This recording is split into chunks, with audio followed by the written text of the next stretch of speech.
Yes, baby. I am bringing Reality with the King on tour, and I'm stopping in DC on Mother's Day. Thank you to all the mothers who have watched my shows throughout my entire career. I want to celebrate with you. I am throwing a live Mother's Day brunch at 3 o'clock in DC at the Howard Theater with the ladies baby of Love and Marriage DC. Ashley Silva, Irena Tyler, Joy Carter. So make sure to get your tickets so we can party and listen. This will be the mother of all parties. Hey, Raindrops. On today's episode of Reality with the King, I am sitting with the star, honey, of one of my favorite shows that I really want you guys to watch and tune in. I think y'all are sleeping on it as if you are listening to a calm app, and I need y'all to wake the F up. Please give it up for Summer House Martha's Vineyard's own Jasmine. Hey, raindrops. Hey, Carlos. You got Are the you a white collar raindrop, memo? Jasmine?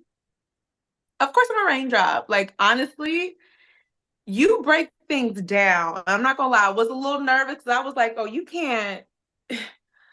Carlos is a scholar when it comes to this. Okay. This is nothing like your regular.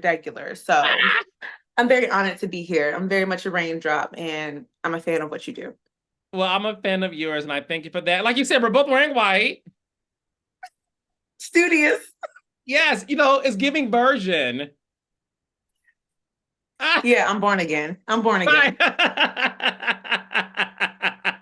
Well, speaking of being born, congratulations on the new bundle of joy. What we saw in the most recent episode was the beautiful announcement of you surprising the kids. I call you Mhm. because I'm like double age. But I thought your announcement to them with baby Cooper was so funny. But congratulations. How does it feel being a mommy? Honestly, to be real with you, I love it here. And I have a lot of anxiety entering motherhood. Like I knew I always wanted to be a mom, but I think we hear too much about the trials and tribulations and not enough about like the good stuff. And I'm just pleasantly surprised that it's more good than bad, I think, or more good than sleepless nights. I'll put it that way. Yeah, yeah, But yeah. he's And adorable. you're wearing a blonde bob, honey, which is giving me life.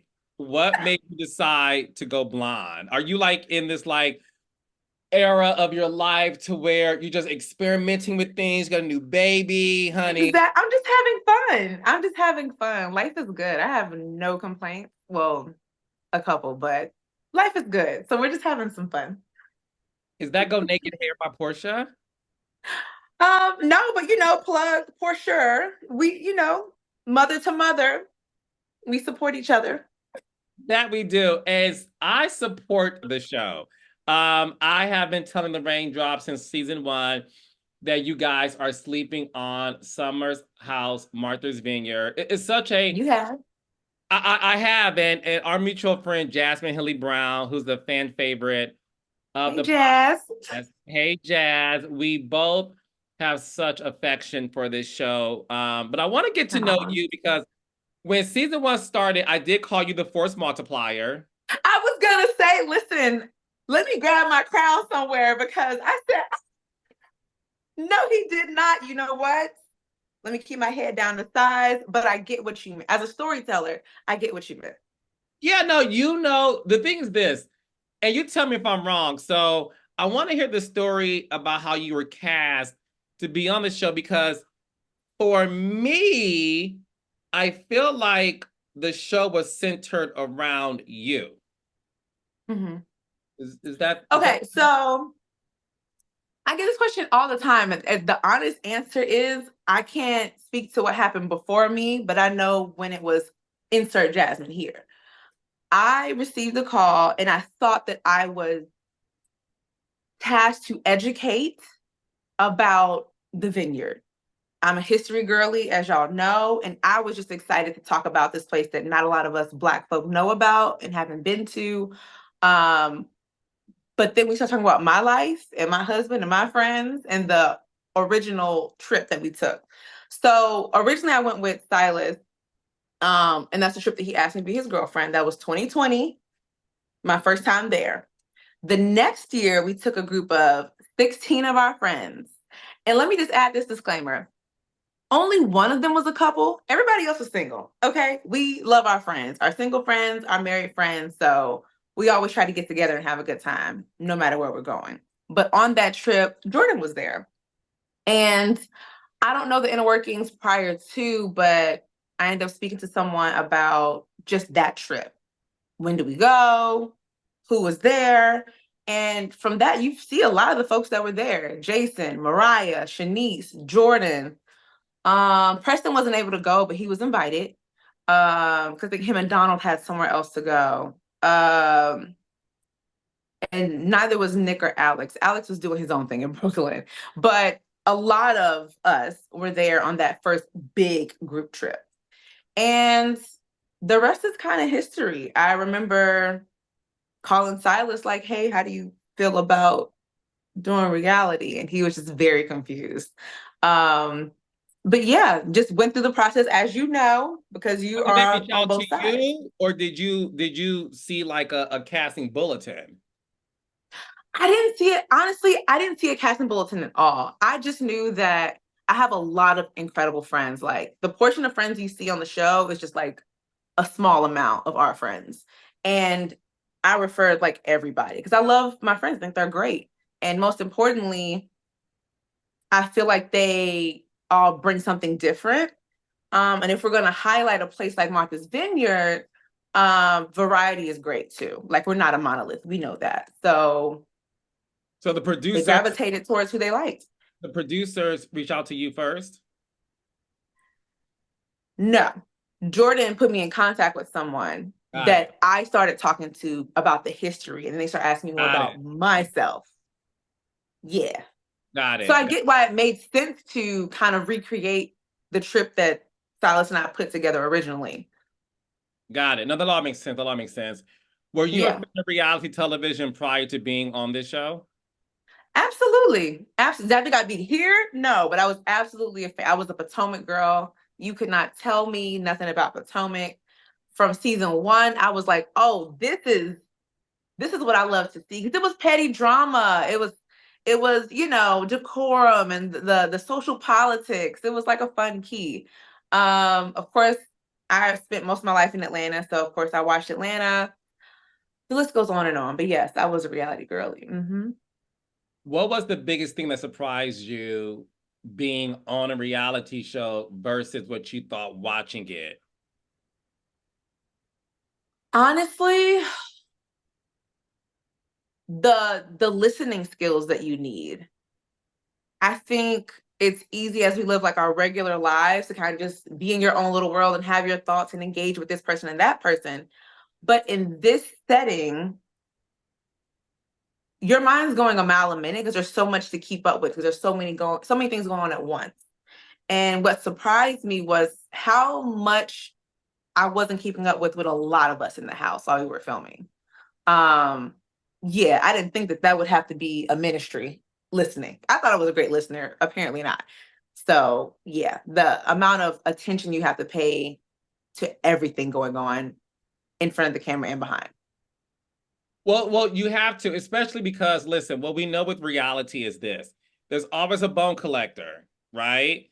So, hey, Sheree. So the thing with the bone collector is they listen to everything and they kind of go back and report to the other folks what was said Yeah. about them. And then when you get confronted and they say, "Did you say this about me?" And you like, wait, Did did I? Like, I don't remember. So one of the qualities of being a reality star, you are right, you have to listen. Mhm. Because things can come back to you or things can be said, especially if you're friends with somebody and they're like, yo, do you remember this? You're like, child, I was too busy drunk or thinking about other things. So Like you do know we drink here, right? right. And the difference with your show is it's a house reality show. hmm So you guys are filming around the clock for a few weeks versus a Potomac, right, or a housewife show where you're filming 3 to 4 days a week for 4 to 5 months. So it's less intensity. So when it came to You're knowing, absolutely right.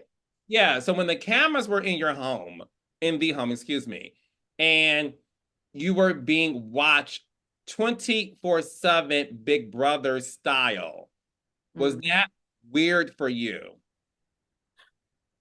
At first, yes, because to be honest, the elders start talking to you, especially being in the age group that we're in, which I think is so needed on this network, especially us. But yeah, I heard my mom's voice, my grandma's voice, and I think kind of we all did. Don't you have us looking stupid on this on this show? I think in the beginning that is going to naturally play a part in how you're processing everything happening around you. And I know for me that was at play for sure because I love my grandma. Like that's my girl. So I would never want to do anything to disappoint her or, make someone else look crazy. But at some point, I'm brushing my teeth. I'm grabbing my scarf. We doing laundry. It immediately just you forget. You forget. Well, we saw that, Jasmine, because you and your husband forgot that there were cameras in your bedroom, and we saw a bunch of humping and bumping and noises being made while you. Listen, the baby is not an immaculate consumption, okay? Oh, I mean, y'all got to end almost every day, Jasmine. I don't recall, but Oh, I didn't think it was that interesting because that's my African. That's my ah! husband. Uh, but okay, I guess. Come on, Africa, you are a raindrop, baby. I didn't Yeah. think it was gonna be I didn't think it was gonna be top of news of the day. But okay. Honey, those At Africans least want. we like each other. We're attracted to each other. This is great. This is Oh healthy. yeah.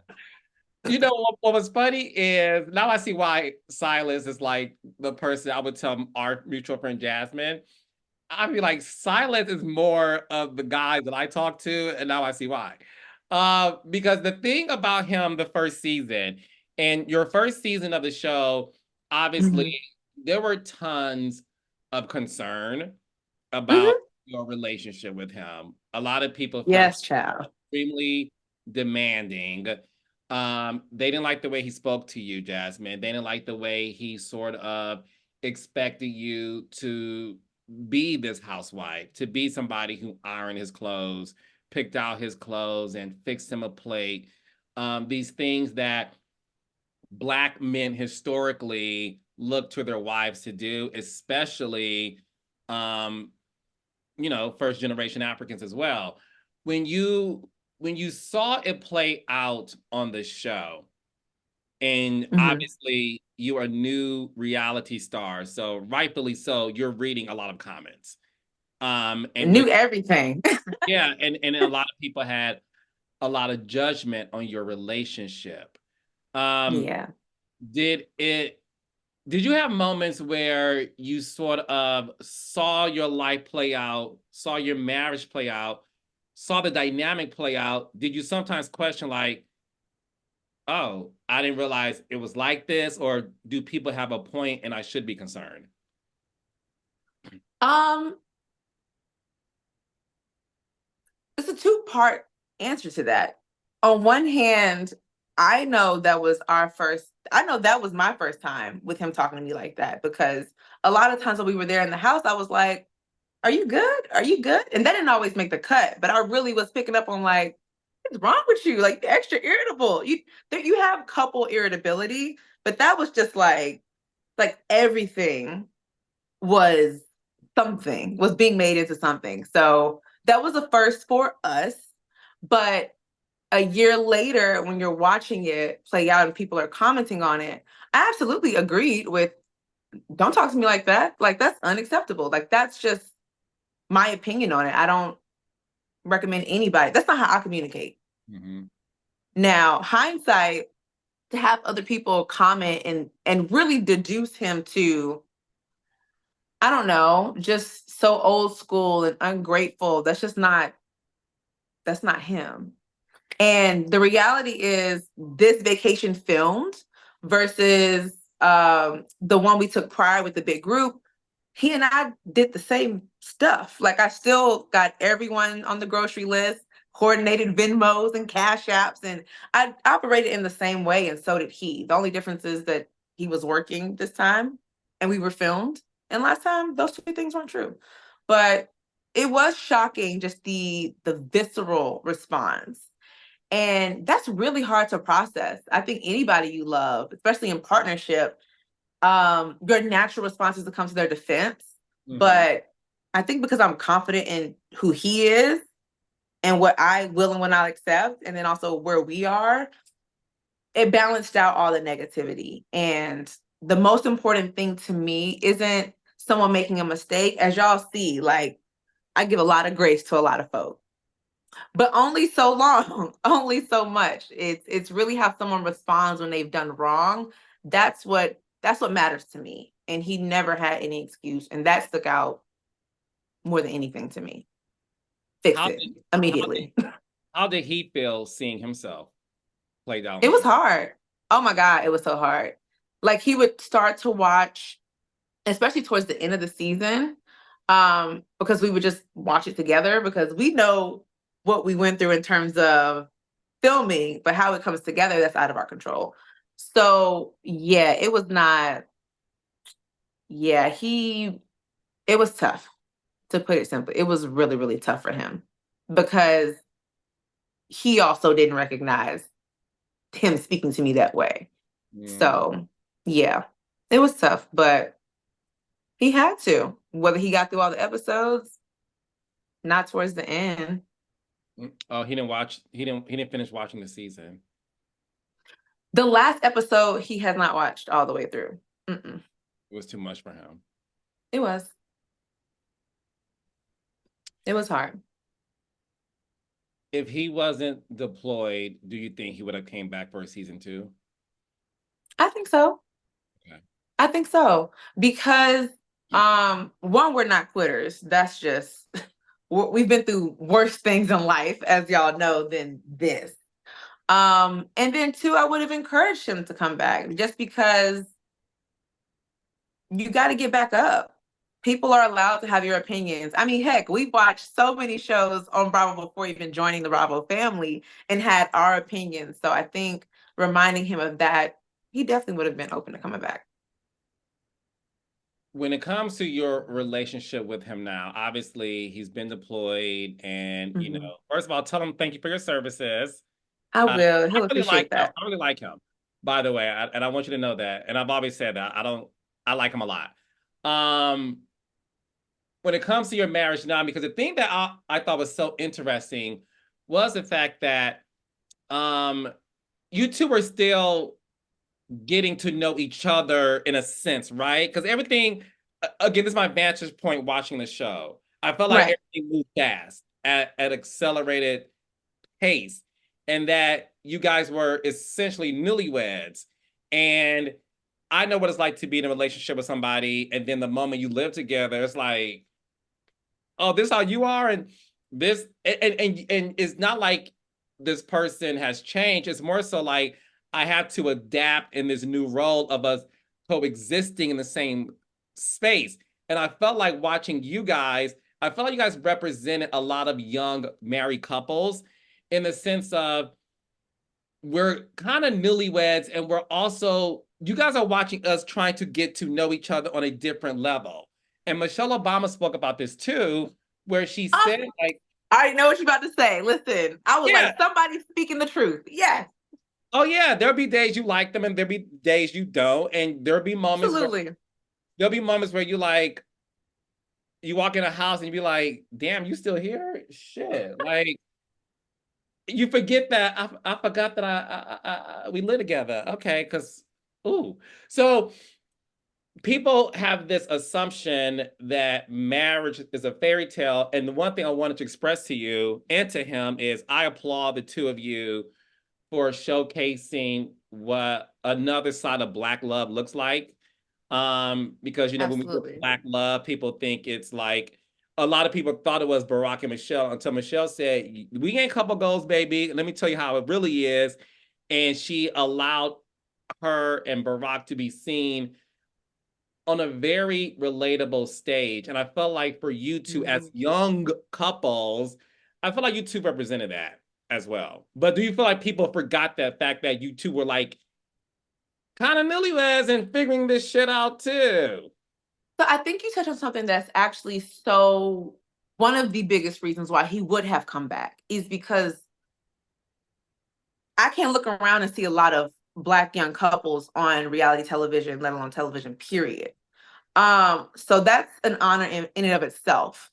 And I do think there is this idea that they just wake up with their planners out, always on the same page, getting their coffee, looking at each other. No, absolutely not. So I always appreciate our former first lady for being real about that because we do put them on a pedestal. But even those two were a couple before we knew them. So, yeah, you're going to have your ups and downs, but keep in mind, we met in 2020, got engaged very top of 2021, moved in a couple months after, and he went away from his corporate job to start military training for 6 months. Right after that was our wedding.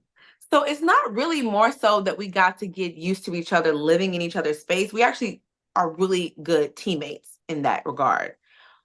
But this big thing that happened was him going away in this completely different military environment and coming back and having this wedding and then joining a show. I think because no matter how many times people hear that, I don't think that if people put themselves in that scenario, they can even know how they would navigate that. Mm-hmm. I think that's what's easy to forget, that that's just not normal. Martha's Vineyard is a town that I've heard about for years where it Have you was been? oh yeah, but I'm from Detroit, child, but I've always had a bougie mind, Yes. My Insert surroundings closet here. my surroundings may have been inner city, honey, but this mind was bougie, child. So Same. I definitely was always aware of Martha's Vineyard and how it was the top destination for, upper echelon Black folks to, partake in the surroundings in the summer. Yes. And it's very high esteem, right? Very talented Tim. Yes, exactly, exactly. Hmm. Was the town receptive to you guys being there? Because it has a lot of higher up echelon people who are a part of it. It's their legacy as well. Well, to be honest, I still don't know. What I've heard from my older mentors who are very much connected with other women that do summer on the vineyard is they don't mind that we're getting this opportunity. That's fine. But they got their limits and their boundaries. What those are, I don't know. But one thing I had to remind myself is it should be allowed for however we are as young Black folk to just exist Mm-hmm. in vacation. So all that pressure that I can't speak for everybody else on the show, but I can speak for me. All that pressure of who am I, Jasmine, Minister Marie's grandbaby from St. Louis, to represent this community. I had to let that go Mm-hmm. because I'm allowed to live my life. I know the amount of integrity that I come with. And as a group, we're allowed to just have a good time. Like it's called Summer House. It's a vacation. Things happen. So yeah, I have nothing but respect for them, but I don't know, maybe they can join too. Oh, are they invited? Because we don't want them to be kicked out the way y'all did Phil and Mariah. This is not Survivor. This is not Summer House Survivor. I promise it's not. But yes, they're invited. Everybody's invited to the cookout. It's a vineyard. When you go, it's a very welcoming energy. So we So have I'm gonna that. tell you what my eyeball saw, honey, because I obviously What is it? season two is everything. We're loving season two, and obviously in the most recent episode, we saw Phil talk to Preston, and there's conversation Mariah and Phil coming back. So I'm gonna say this to you, sis. Yes. Oh, Uh, tell me. I was not happy when Mariah and Phil were sent home. I was, Same. Same. and I'm gonna tell you why I think me and you in our white shirts with Africans are gonna think the same thing too, child. So I felt like, okay, what's wrong with them being there? Like, let's not divide these sort of social circles of Black people in that space. And although one may not be, um, not my words, a lot of people, the most polished, right? Doesn't mean they can't Speak coexist in on it. because, Speak on it. yeah, because Yeah. my thing is this. I'm from Detroit, and like I said, I grew up not with a silver spoon, honey. It was definitely a plastic fork. So I grew up with a plastic fork, not a silver spoon, child. The ones from Dollar Tree or the grocery store? Honey, worse. The ones from McDonald's, because we would grab a handful of plastic forks and spoons, put them in the It's bag free. with it. Ain't nothing wrong with that. It's free. Oh, at all. I ain't no thief. It's free. So period. And again, humble beginnings with a bougie mind. And Right. the reason why I think a lot of people were so triggered by Phil and Mariah being sent home because it felt like, what's wrong with them? Like, we're not agreeing with Phil taking a dump and not flushing the toilet, but worse things Right. have happened. Like, we got Bria with her dog, honey, doodling on the carpet, the grass, the pool. Milo and I are cool right now, so I love I'm Milo because I have dogs too. But I think all of us felt like, not all of us, a lot of us felt that, which of these are not like the other? Like, if we're yes, going to speak on it, let's speak on it. yeah. Are they uncouth? Is there an aesthetic? Like, what's wrong with what's different? What's the real? Are there undertones to this? You know what I mean? And the reality is, no, I was there, so there wasn't. Um, but I can completely understand how you get a side eye from that. Because one, we didn't think anybody was going to be voted home. That didn't think that was going to happen, period. And two, why them? That's valid. That's valid. Did it But was it upsetting to you like it was to me and my homegirls? you upsetting me and my homegirls. So I'm gonna be honest, Phil, I didn't really know like that. So sorry to that man.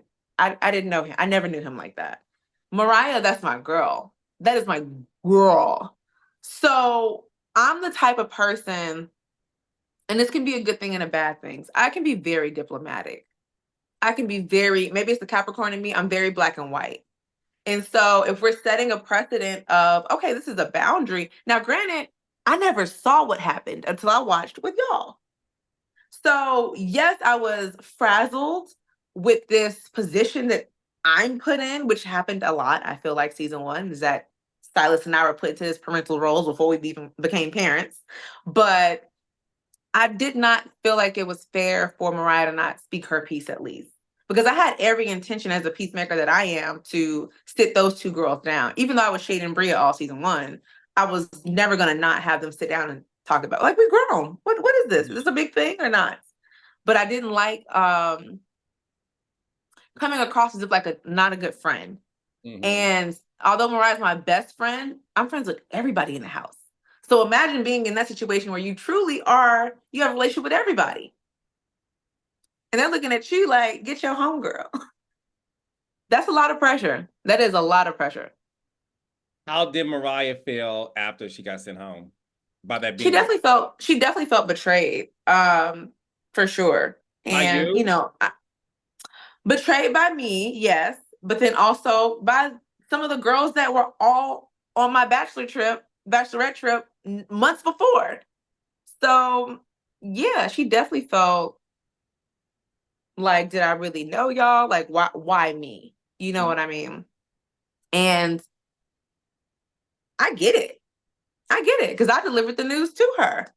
So yeah, it was very messy. I do not do well in gray, and it was just all shades of gray. But no, so this season is so good, Jasmine, and it's nice to see the gang back together. and obviously we have some new additions as well. Mm-hmm. When it comes to a second season of any show,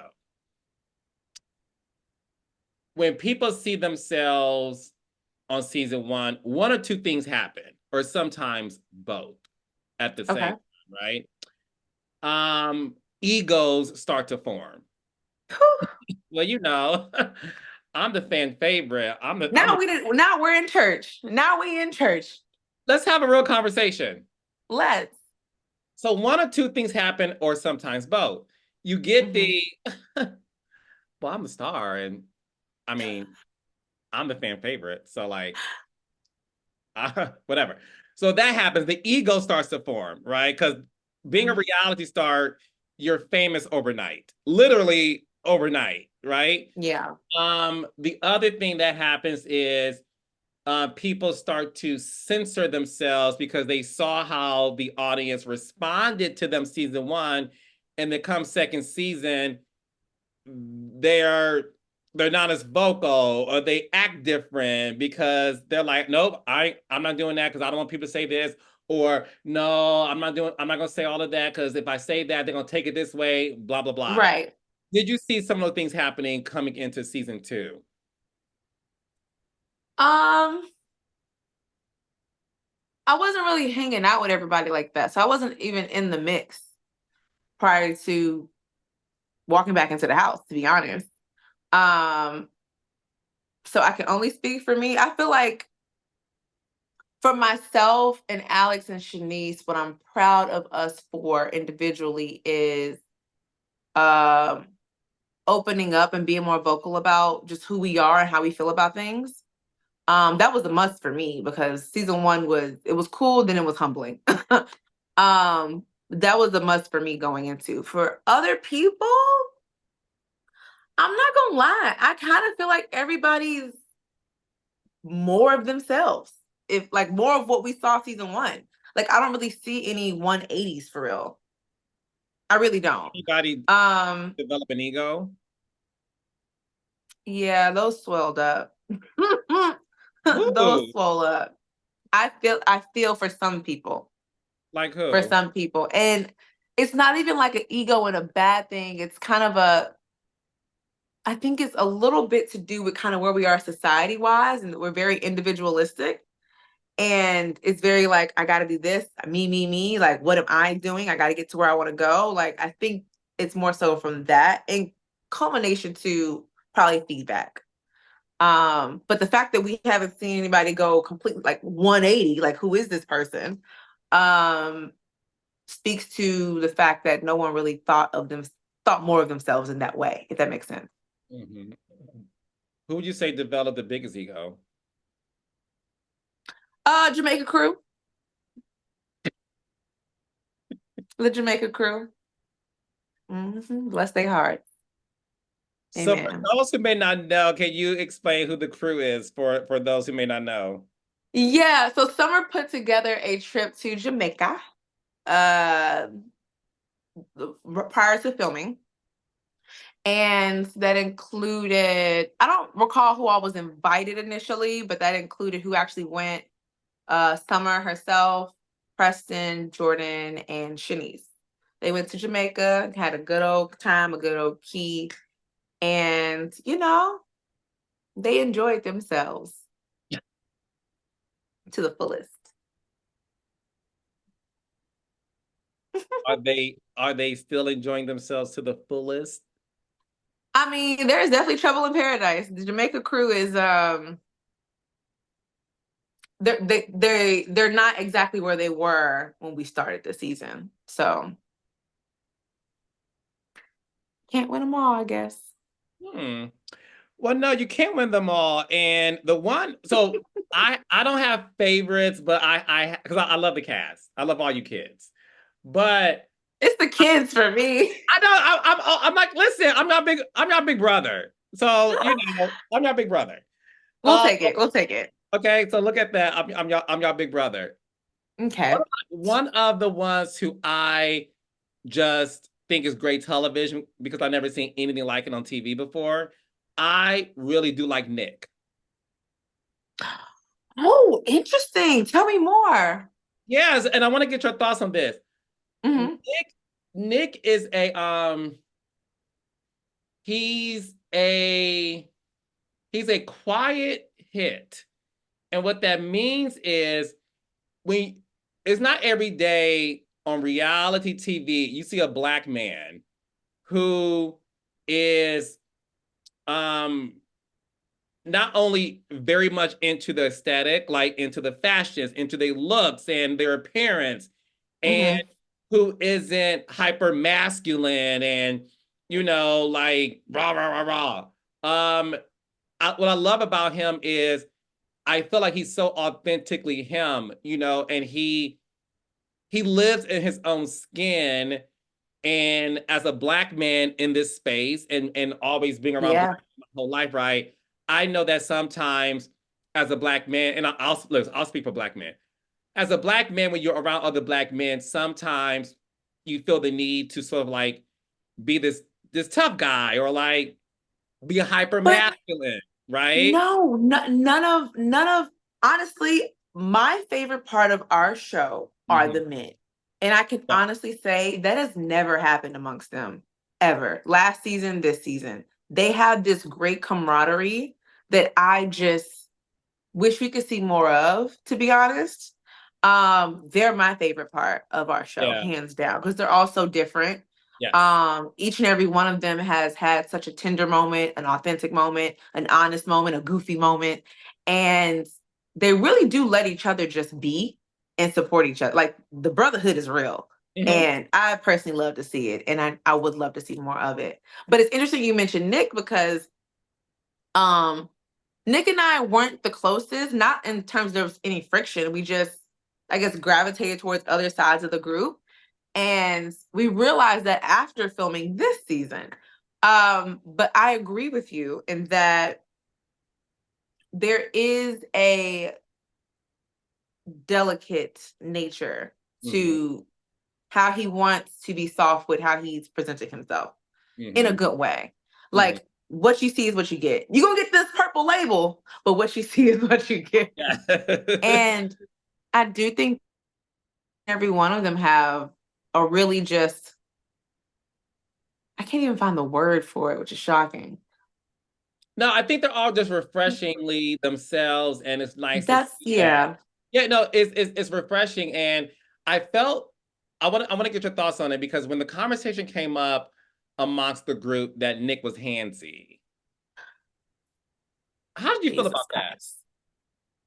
Honestly, I was like quietly on pins and needles because here's what happened off season. To my knowledge, Jordan, Summer, Preston, and Nick were like a square. They were all very close. And so when it started to be talked about from Jordan and Summer, I'm like, well, am I missing something? Because y'all did get really close. Like his comfort, like you said, his comfortability, how it comes across on screen is how it is in real life. And I was nervous for him, to be honest, because are we going somewhere that we can't walk back? Um, let's be very specific in how we speak about this and what questions we ask and how we bring it up in this setting. So when it got to a point where he just went upstairs to talk to Jordan and Summer, watching that, I was like, oh, thank God. So you did just go to them and talk to them. Okay, cool. Mm-hmm. You can hash it out. I felt so relieved. And I honestly felt like, I don't know if we've seen this on TV where someone was like validated so quickly in something that really could have gone Yeah. left. I felt very happy for him because I know he has the best intentions. I Mhm. know that. And even if it's hard to read sometimes, he's always a person that's happy to talk about it. So yeah, I was nervous, but I was very happy that everyone was like, no, this makes sense. Not to invalidate Jordan and Summer's feelings or any of the other girls, Of course not. Yeah. but it really didn't come up to being more like when you drunk, you just get real like life of the party. Hey y'all, da, da, da, da. You know what I mean? So that's how I felt. Yeah, no, and I thought, listen, I'll give everyone credit involved for having the conversation. I give Mhm. I give Nick the credit for immediately confronting it head on, like, hey, I want to talk about this. Like, do y'all think this about me? And I appreciate the women for um feeling safe enough to say, well, yeah, we feel this way, and well, we don't think it's that, but we just, whatever. So I thought it was a very mature conversation, an important But one I too. can see how Nick might be like, so if y'all did feel that way, then what are we talking about? I Oh can yeah, tell he was still processing that for sure. afterwards. And I understood because I'm just like, should I change how I'm interacting with the if I were him, should I change how I'm interacting with the women, or was it just a one-off? Yeah, That's what's unclear. yeah, yeah. Um, Yeah. so congratulations. It's been announced that you guys are getting a reunion. Let the church say amen. Okay. So when it comes to reunions, Mm-hmm. Oh, we let's talk know about it. I feel like I got a pro right here. I know I'm gonna hook you up, girl. Okay. Big brother me. Exactly. Okay. We know the importance of having first chair, right? I've heard. Okay. Mm-hmm. And I want you to be real with your big brother. Because I'm gonna tell you my prediction, but I want to hear yours first. Your predictions are gold. Okay. Okay. All right. I know, honey. Oh, okay. Who should have the first seat next to Andy at the reunion? There's two first seats. I know. I'm just gonna preface by saying this. This is so hard. And I've also been like, I've seen it on social media, the conversation, and I see what the folks are saying. But we're kind of touching on two seasons, and there is no clear one villain this season. It's a couple of them. So are we going who's the villain, or are we going with story? I don't know. If we go with story, I just feel like one of those shares should be mine. I mean, left or right. I mean, I'm not hard to please. Okay. And who should No, be I'm gonna be opposite of very you? honest with you. No, go ahead, sis. I've shared, and goes without saying, it's not to diminish anybody else. Of course not. But the rate in which my life has been shared and what I have openly let everybody into, I think that is of note. It's of note. Okay. Who should sit What opposite? say you? No, you got one more name to say, and I'm gonna tell you Oh, mine. okay. So if you're in the first seat, who should be opposite of you? I'm gonna go with who I think I would have fun being opposite of me. I have to say Preston. I don't know. You I took just feel like we would have my answer. I was thinking you and Preston as well. I just feel like because let me tell you why. Preston, we're not exactly the same, No. right? But I feel like he's I don't want to sound ageist, but he and Nick are the oldest. And I do feel like Preston has this elderly statesman era to him, but he knows how to give a good read. He does. So, and you thinking about in terms of where my head wants to turn to, I just want to look across. Ah! I just want to look across for a read.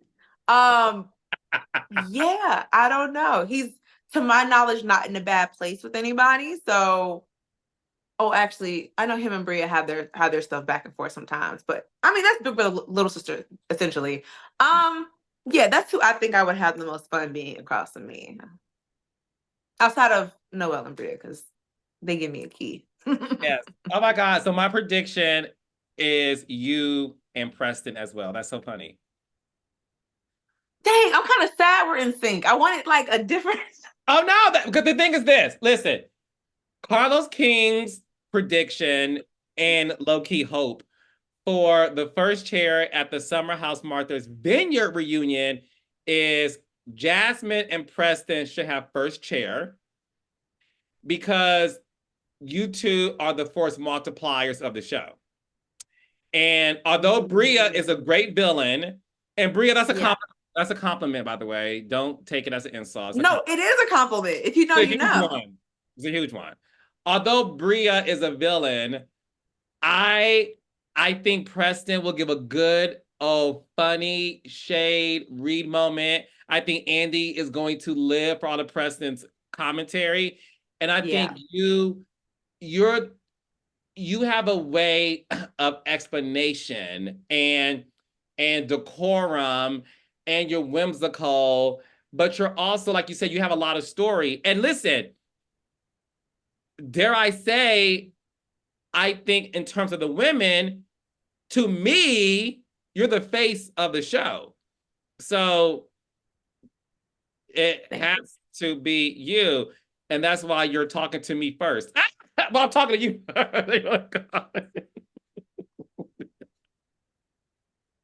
I love all the girls and the guys. Extremely humble. Love that. Love that for you. But let's be No, I mean, here's the thing. What I do love about this season, honestly, is that, like I said, there's no clear villain. Everyone has a moment. And some of the girls are rubbing people the wrong way. That's why I said there's not one villain. There's actually like 3. Because everyone has a different point of friction that is unsettling the group. So you can't, but that's why I didn't go with one person for a chair, because it's like there's 3, especially if you look on social media right now, and if you kind of just watch as the episodes are playing out. Like I said, it's not black and white, it's very gray. It's very gray. But yeah, Preston would be fun. Love that for him. Let the raindrops know, honey, what they can expect from the rest of the season of Summer House Martha's Vineyard that y'all can catch every Sunday at 9:00 8 Central on Bravo. Yes, and Mondays on Peacock. Yes, Mondays on Peacock. That's if you miss Sunday, just unlike church, you can catch us on Monday. I think this last episode where I announced that I'm pregnant was a nice palate cleanser. But the rest of the season, you're going to really see why this group specifically has so many layers. Like, we're all onions. And with the significant others coming, and, you know, Mariah and Phil making a little doot, as you saw in the previews, it is a recipe for hopefully a greenlit season 3. That's what I will say.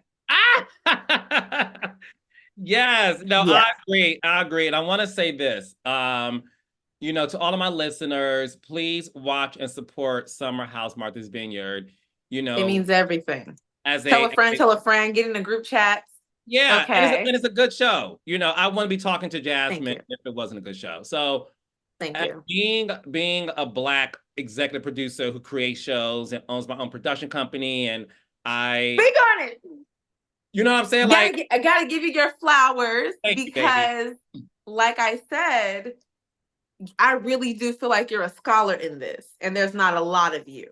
So when you can watch a Summer House and also put out 3-4 shows of your own, but still have the time and empathy and knowledge to speak on other things happening in the space, I think that is easier said than done. So thank you for the support and for loving on us, the kids, the way you do. No, I love my kids. I love you guys so much. And I want the world to know, in order for you all to watch more Black reality shows, you have to support them. And not saying if they're trash, you still, you know, this one happens to be really good. And I have endorsed Summer House Martha's Vineyard since season 1. I have told you all to watch. You know, and we have to support it, you know, in order for us to get more Black reality shows greenlit, we have to watch the ones that are on air, and we have to tell a friend And prove that that's what's desired. yeah, and it's a younger cast, and I feel like you guys do a great job at representing your community. Of is it Gen Z or you know, child, So most of us are millennials yeah, with like 2 Gen Zs. yeah, yeah. TikTok will tell me. I don't know. I was I gonna don't say, know. but support, I feel support, support it.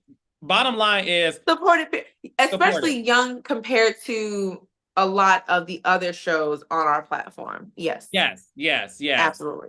So I want you guys to watch Summer House every Sunday, 9 o'clock, 8 Central, Bravo. And then if you miss a child, on Monday, you get to watch it on Peacock. And make sure you tell a friend, phone a friend. Raindrops, I would love for you all to support this show so there could be more seasons of it. And I'm looking forward to the reunion. So Jasmine, thank you so much for Me hopping too. on Reality with the King. Tell your husband I said hello and I congrats on the will. new bundle of joy. Thank you. He loves you, by the way. So yes, I will. Thank you, boo. Bye, big brother. Yes.